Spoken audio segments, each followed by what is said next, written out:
Hello hello everyone. आप देख सकते हैं कि हमारा 2 डिजिट में भी 99 से 98 एक एक दिन घटता जा रहा है और घटते के साथ साथ हमारा जो पढ़ाई का कह सकते हैं लेवल जो है, नंबर ऑफ़ क्वेश्चन वो भी बढ़ता जा रहा है। आज हम इंडक्शन मशीन जो कि हम स्टार्ट किए थे, सबसे पहले हमने ट्रांसफार्मर पढ़ा। मशीन की अगर बात करें तो मशीन में सबसे पहले हमने ट्रांसफार्मर पढ़ा। ट्रांसफार्मर के बाद सेकेंड यूनिट जो हमने पढ़ा डीसी मशीन पढ़ा एंड थर्ड हमने इंडक्शन मशीन आज हम ख़त्म कर लेंगे। उसके बाद फोर्थ यूनिट जो है हमारा सिंक्रोनस बचा हुआ है।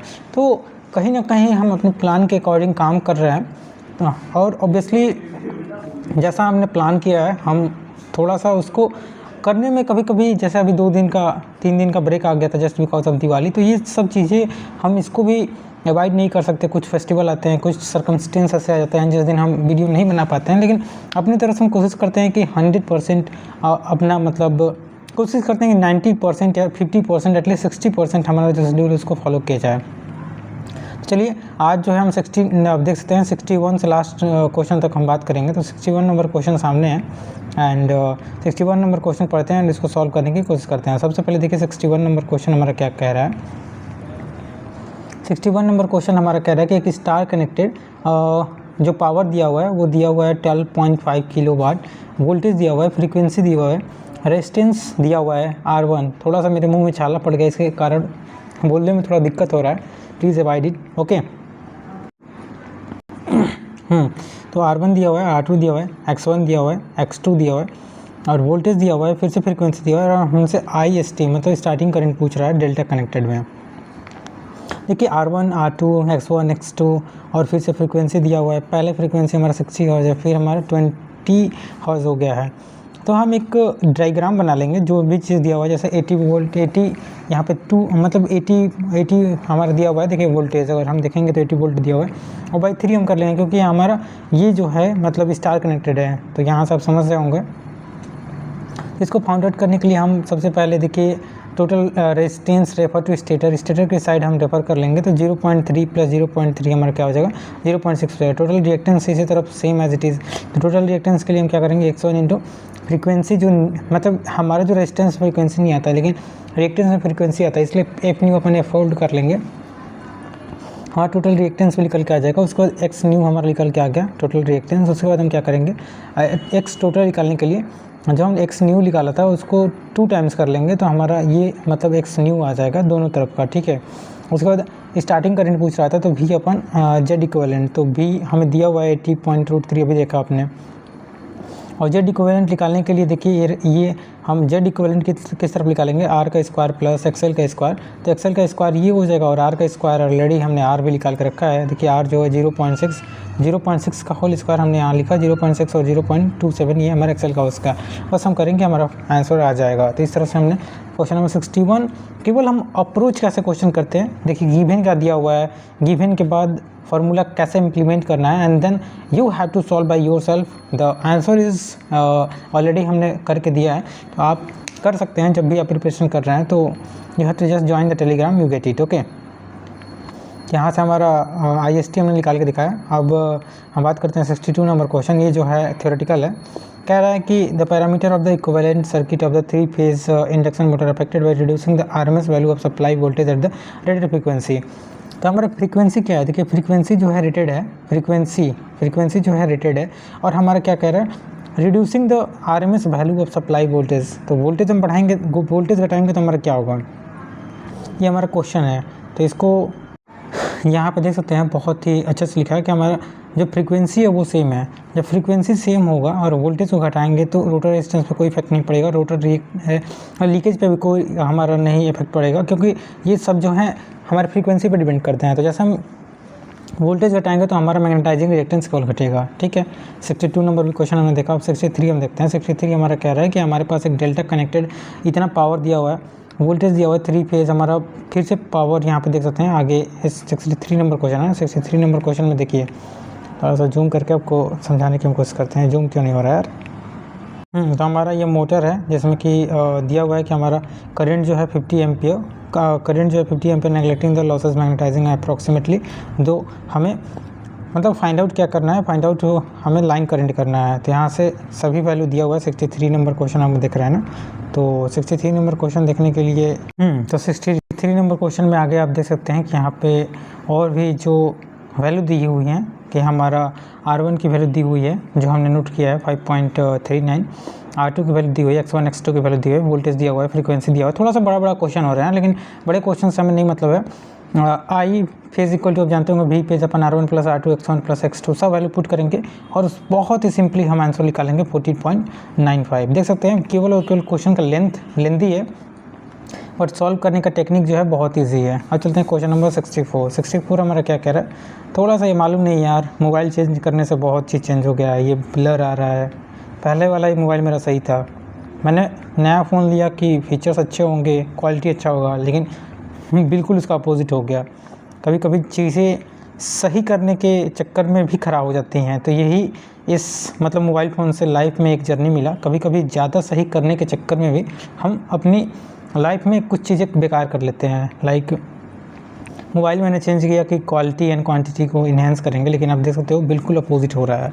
Anyway it's my personal opinion. हम चलते हैं अपने क्वेश्चन पर। 64 नंबर कह रहा है 50 हर्ट्ज़ का हमारे पास एक फ्रीक्वेंसी है, pull induction motor runs at the no load, slip दिया हुआ है 1% एंड फिर बोल रहा है कि स्लिप को इंक्रीज़ किया जा रहा है 5% तक। तो स्पीड मतलब रेगुलेशन पूछ रहा है। तो स्पीड रेगुलेशन के लिए NS इक्वल टू क्या हो जाएगा, NS इक्वल टू हम निकाल लेंगे।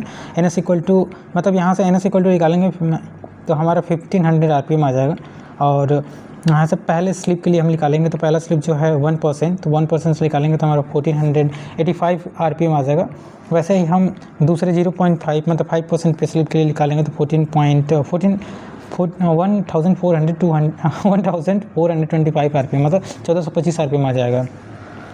यहाँ स्पीड रेगुलेशन चेंज इन मतलब हमारा स्पीड अपान मतलब नो लोड स्पीड होता है, तो यहाँ से हम निकाल लेंगे हमारा जो चेंज इन स्पीड हो जाएगा मतलब हायर में से लोअर घटाएंगे और हमारा मतलब ये स्पीड हम घटा देंगे तो हमारा 4.21 आ जाएगा हमारा स्पीड रेगुलेशन। ठीक है, आगे हम बात करते हैं क्वेश्चन नंबर 65। क्वेश्चन नंबर 65 क्या कह रहा है, हमारे पास एक पावर इनपुट मतलब पावर वोल्टेज है, फ्रीक्वेंसी है, ये पोल है। देखिए मशीन का क्वेश्चन सबसे पहले या किसी भी ग्रेड का क्वेश्चन करने से पहले हम गिवन लिखेंगे। गिवन लिखने के बाद हमें फाइंड क्या करना है, परसेंटेज रिएक्टेंस। परसेंटेज रिएक्टेंस के लिए हम टोटल पावर में से जो हमारा जो स्टार्टिंग पावर है उसको घटाएंगे तो 40 - 139 आ जाएगा।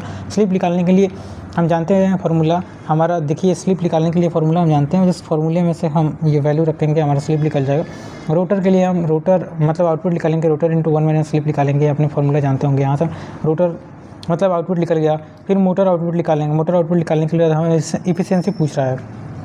मोटर आउटपुट अपन इनपुट हम रखेंगे, जस्ट इफिशियंसी हमारी 90% आ जाएगी। तो इस तरह से हम क्वेश्चन को अप्रोच कर सकते हैं। ठीक है, अब हम चलते हैं क्वेश्चन नंबर 66। हमारे पास एक 8 पोल का हमारा induction motor 50 hertz, rotor resistance दिया हुआ है और speed at the rate torque हमारा 650 दिया हुआ है। R resistance added power phase हमसे पूछ रहा है, मतलब ये नेगलेक्टेड जो है हमें करना है IM और मतलब जो स्टार्टिंग रिएक्टेंस उसको नेगलेक्ट करना है। तो SM इक्वल टू क्या हो जाएगा, स्लिप हम निकालने के लिए हम क्या करेंगे, हमारा 750 देखिए हमारा स्पीड दिया हुआ है 750, 650 NR की स्पीड दिया हुआ है। पोल से हम निकाल लेंगे NS equal to 120 F/P, 120 F/P से। तो हमारा पोल कितना है 8 है, यहाँ 8 रख लेंगे, हमारा फ्रीक्वेंसी 50 है तो काट लेंगे, आ जाएगा हमारा 750। तो स्लिप हमारा इतना है। स्लिप आने के बाद हम क्या करेंगे, X2 इक्वल टू क्या हो जाएगा R2/X2। R2 की वैल्यू मालूम है, X2 हमने निकाला, यहाँ से हमने X2 की वैल्यू निकाला, R2 की वैल्यू दिया, X2 की वैल्यू हमने निकाल लिया। R2 X2 जब निकल जाएगा तो जस्ट उसके बाद हम क्या करेंगे, कंडीशन फॉर मैक्सिमम टॉर्क, तो R2 इक्वल टू X2 होता है। तो R2 प्लस मतलब हमसे क्वेश्चन पूछ रहा है कि एक्सटर्नल हम कितना मतलब रेजिस्टेंस ऐड करेंगे, तो इसके लिए R2 में हम रेजिस्टेंस ऐड करेंगे X2 के बराबर। तो ये R external X2 - R2, X2 - R2 हम निकालेंगे, हमारा आंसर आ जाएगा। तो इस तरह से हम 66 नंबर भी कर लिया। क्वेश्चन नंबर 67 की तरफ हम चलते हैं। क्वेश्चन नंबर 67 हमसे कह रहा है कि हमारे पास frequency of stator and rotor following 8 pole का है, मतलब ये हमारा 8 पोल है। फ्रीक्वेंसी जो है स्टार्टिंग में हमारा 40 हर्ट्ज़ है और रोटर का 1 हर्ट्ज़ है। तो रोटर का क्या होता है S × F, तो हमारा स्लिप जो है मतलब हम यहाँ से निकाल लेंगे तो हमारा ये F जो है 1 है, तो यहाँ से F की वैल्यू 1 और स्लिप की वैल्यू भी हम मतलब यहाँ से निकाल लेंगे, स्लिप की वैल्यू निकालेंगे ना, स्लिप 1/F। F की वैल्यू हमारी कितनी है 40 हर्ट्ज़, तो हमारी इतनी आ जाएगी स्लिप की वैल्यू। जब स्लिप की वैल्यू आ गई तो एन एस की वैल्यू हम निकालेंगे, N S equal to 120/p। तो यहाँ से हमारा क्या बोलते हैं, ये याद रखिएगा बहुत सी इंपॉर्टेंट, यहाँ 40 हर्ट्ज बोला है, 40 हर्ट्ज, 50 नहीं है। 50 करेंगे 750 आएगा, यहाँ पे 600 आ रहा है। एन आर की वैल्यू हम निकालेंगे, एन आर की वैल्यू के लिए हम फार्मूला जानते हैं, जस्ट हम फाइंड आउट कर लेंगे। इस तरह 67 नंबर में क्वेश्चन अप्रोच कर लेंगे। क्वेश्चन नंबर 68 क्या कह रहा है हमसे, क्वेश्चन नंबर 68 कह रहा है कि हमारा 4 पोल का इंडक्शन मोटर है, जो कि हमारा इसमें मतलब 4 पोल का इंडक्शन इनर्शिया दिया हुआ है, टार्क लोड दिया हुआ है, स्पीड दिया हुआ है। स्पीड को जो है 1000 से हमारा 1500 आरपीएम बढ़ाया जा रहा है 4 सेकंड में। तो एनर्जी हमसे पूछ रहा है। एनर्जी के लिए हम क्या करेंगे, सबसे पहले ये हमारा देखिए ग्राफ दिया हुआ है, यहाँ से ग्राफ दिया हुआ है, तो यहाँ पे 4 देख सकते हैं, 4 1000 हम मतलब इसका हम स्लोप निकाल लेंगे। स्लोप निकालने के लिए क्या जानते हैं, y equal to mx plus C. यहाँ से हम स्लोप निकालेंगे, स्लोप निकालने के बाद mx प्लस सी हमारा 500, मतलब ये इंटरसेप्ट जो है 1500 है, मतलब 1500 हो जाएगा ना, 500 में से 1000 यहाँ पे घटाओगे तो 1500 आ जाएगा, ठीक है। यहाँ स्लोप निकाल लिए। वी नो डैट, हम जानते हैं, ये फॉर्मूला जानते होंगे कि जो हमारा J equal to J omega dt plus TC minus TL होता है। तो TC इक्वल टू हम निकाल लेंगे, यहाँ से TL की वैल्यू मेरी दी हुई है, जस्ट TC जो है टॉर्क के लिए ओमेगा T/P होता है, और ये J omega D omega by dt plus, मतलब हम ओमेगा के टर्म में हम लिख लिए हैं TC को। तो यहाँ से जस्ट हम आगे इसको सॉल्व करेंगे। जब सॉल्व करोगे, इसको सॉल्व करने के बाद आगे थोड़ा सिंप्लीफाई करोगे, फिर उसके बाद इंटीग्रेट करोगे एंड सभी वैल्यू को हम रख लेंगे। ओमेगा इक्वल टू 2πn/60 जानते हैं, ओमेगा इक्वल टू 2πn/60 होता है, ये जानते होंगे। सब वैल्यू को पुटन किए, हमारी आंसर आ जाएगा। जस्ट इसको थोड़ा अप्रोच करना है, आप सॉल्व कर लेना, ठीक है। अब चलते हैं क्वेश्चन नंबर 70। क्वेश्चन नंबर 70 क्या कह रहा है, क्वेश्चन नंबर 70 बहुत ईजी है, दोनों एक नंबर पूछा गया। देखिए रनिंग मोड और रनिंग मोड कौन सा होता है, जनरेटिंग मोड और मोटरिंग मोड। तो जब आप टॉर्क स्लिप कैरेक्टरिस्टिक पढ़ते हो तो हमारा स्लिप जब 0 से मतलब 1 के बीच में होता है तो मोटरिंग जोन होता है, और जब हमारा स्लिप ज़्यादा हो जाता है तो ब्रेकिंग जोन हो जाता है, मतलब हमारा 1 से ज़्यादा हो जाता है तो ब्रेकिंग जोन हो जाता है। और जनरेटिंग जोन जब होता है, हमारा स्लिप जो होता है, यहाँ पे देख सकते हैं स्लिप हमने नेगेटिव में, जब स्लिप हमारा नेगेटिव में आता है तो हमारा जनरेटिंग जोन हो जाता है। तो इस तरह से आप ये क्वेश्चन अप्रोच कर सकते हैं, बहुत ईजी था, ठीक है। क्वेश्चन नंबर 71 की तरफ हम देखते हैं। हमारा 10 पोल वोल्टेज दिया हुआ है, एनआर की speed, induction motor current due to the हमारा बैकवर्ड फील्ड पूछ रहा है। तो एनएस की वैल्यू हम निकाल लेंगे, एनएस की वैल्यू हम निकाला। स्लिप निकाल लेंगे, स्लिप निकालने के लिए बैकवर्ड स्लिप आप जानते होंगे, इंडक्शन मोटर में 2 - f होता है, तो हमने बैकवर्ड स्लिप निकाला। बैकवर्ड स्लिप निकालने के बाद जस्ट हम F R due to the backward slip, तो एस इंटू एफ हमारा ये आ जाएगा 95 हर्ट्ज। यही निकालना था, सोच सकते हो एक नंबर का क्वेश्चन है, इसीलिए थोड़ा सा इतना ईजी दिया हुआ है। अब लास्ट क्वेश्चन आज का, और इस मतलब यूनिट का कह सकते हैं लास्ट क्वेश्चन। तो वोल्टेज दिया हुआ है, फ्रिक्वेंसी दिया हुआ है, ज़्यादा कुछ नहीं दिया हुआ है, इतना तो हम अब समझ ही चुके हैं। एक एक क्वेश्चन को अब रट्टू की तरह हम समझाएं, इतना हमारे पास भी टाइम नहीं। और आप अगर गेट का क्वेश्चन कर रहे होंगे तो आप बस एक समझदार के लिए सारा काफ़ी होता है। तो वोल्टेज, फ्रीक्वेंसी, पोल, हमारा फिर से इन मतलब स्पीड की वैल्यू आरपीएम में दिया हुआ है, और फिर से हमारा ये पावर दिया हुआ है, याद रखना ये पावर है, ये हमारा पोल है। सप्लाई जो है वोल्टेज और फ्रीक्वेंसी जो 20% हमारा मतलब क्या किया जा रहा है, रिजल्टेंट स्पीड इन आरपीएम दिया हुआ है। क्वेश्चन पढ़ लेते हैं, क्वेश्चन पढ़ लेंगे थोड़ा सा अच्छा हो जाएगा समझने में। मालूम नहीं जूम क्यों नहीं हो पा रहा है, थोड़ा ब्लर आ गया है, बहुत सी दिक्कत है, ठीक है। तो हमारा क्वेश्चन में बोल रहा है कि यहाँ पे जो rated supply and deliver rated output if the supply voltage and frequency reduce, ये रिड्यूस किया जा रहा है 20% से। एनएस निकालेंगे, हमारा पोल दिया हुआ है 1000 आरपीएम आ जाएगा। एनआर निकालने के लिए फॉर्मूला जानते हैं, एनआर भी हम निकाल लेंगे। एनआर की वैल्यू में मालूम है 960 ऑलरेडी दिया हुआ है, और एनएस की वैल्यू में निकाल रहा है। यहाँ से स्लिप निकाल लेंगे, उसके बाद हम क्या करेंगे, एन2 की वैल्यू निकालेंगे 120f/p। हमारा फ्रीक्वेंसी जो है घट जा रहा है ना, फ्रीक्वेंसी पहले 50 हर्ट्ज है, 50 हर्ट्ज से 20% हमारा घट जा रहा है। 20% घटेगा तो कितना आ जाएगा, ये हमारा 50 का 10% क्या होगा 5 मिस्टर, तो 20% 10 मिस्टर, 50 - 10 कितना हो जाएगा 40 मिस्टर। तो ये सब चीज़ें एक गेट के स्टूडेंट के लिए इतना तो समझ में आ जाना चाहिए ना कि 40 कहाँ से आया। सोचो कि 40 कहाँ से आ गया, तो 40 कहाँ से आ गया, फ्रीक्वेंसी F2 के लिए 10% घटाया है, जस्ट सिंपल। तो स्लिप हमारा क्या हो जाएगा 1000 - 960, हमारा 40 आ गया। स्लिप स्पीड यहाँ से V/F जो है कांस्टेंट रहेगा, तो हमारा स्लिप डिस्टर्बेंस कांस्टेंट, तो हमारा F जो है 50, और ये हमारा हमने निकाला है 0.80, क्या निकाला हमने 0.80 हमने मतलब यहाँ पे SF निकाला है। तो फ्रीक्वेंसी और स्लिप की वैल्यू है, यहाँ से 40 हर्ट्ज आ गया, 40 हर्ट्ज आ गया। तो हम फाइनली मोटर की स्पीड निकालने के लिए N2 - स्लिप की स्पीड, तो 800 हमारा N2 आया था, उसमें से 40 काट जाएंगे, 760 हमारा आरपीएम आ जाएगा हमारा, जो मतलब स्टेटर लीकेज इमिडेंस के कारण जो हमारा रोटेशनल इंटीजर है। तो इस तरह से हमने पूरा आप कह सकता हूँ कि जो हमारा इंडक्शन मशीन है, इसके सभी क्वेश्चन को हमने लाइन बाई लाइन समझाने की कोशिश किया। ठीक है, पहली बार में हम डायरेक्ट क्वेश्चन और आंसर जो हम लिखे होते हैं उसको अप्रोच केवल बताते हैं, लेकिन जब भी हमें टाइम मिलेगा, सेकंड टाइम जब भी आएंगे, केवल मेरे पास क्वेश्चन होगा और आंसर मैं बिल्कुल करूँगा लाइन बाय लाइन। तो उस दिन का भी इंतजार है बहुत जल्दी। आई थिंक ये जो सीरीज़ है ना, अभी ऐसे सीरीज़ जो है नवंबर पूरा चलने वाला है, नवंबर तक ऐसे ही मैं पढ़ने वाला हूँ, क्योंकि मेरा भी जब तक कोर्स कंप्लीट नहीं होगा तब तक मैं बार बार कहता हूँ कि जब कोई भी नॉलेज कब देगा या देना अच्छा लगता है जब उसके पास थोड़ा सा पोटेंशियल हाई हो जाए। ठीक है, तो नवंबर में तो केवल मैं ऐसे वीडियोस बनाने वाला हूँ। दिसंबर से ओबियसली मैं स्टार्ट कर दूंगा। तो अभी तक आपने वीडियो देखा, अच्छा लगा तो प्लीज़ शेयर कीजिए। Thank you.